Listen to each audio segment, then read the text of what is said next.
ไปไหนมาเปาไปไหนมาแอบหนีไปเที่ยวไหนเนี่ยหืมเปาแอบหนีไปเที่ยวไหนไม่เข้าบ้านเลยเออไม่ได้เรื่องเนอะรปภนี่เนอะต้องเข้าบ้านเนอะมานี่มา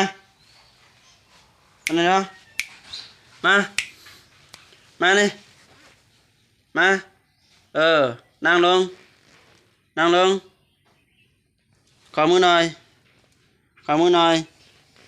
มือหวัดดีหวัดดีตอนเช้าลูกต้องทำแบบนี้ทุกวันนะครั้งนี้ครั้งนี้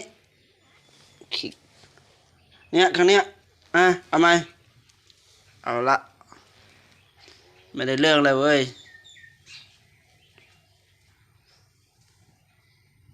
วันนี้ทำไมขี้เกียจจังเลยนะรู้ทุกอย่างนะครับมาตัวเนี้ยชื่อชลาเปาไม่ได้สอนเลยนะครับ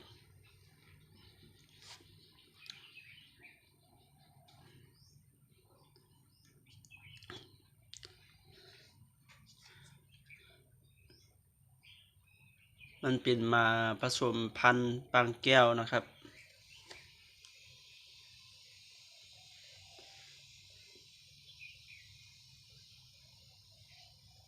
ฝากติดตามกดไลค์กดแชร์เป็นกำลังใจเลยนะครับผม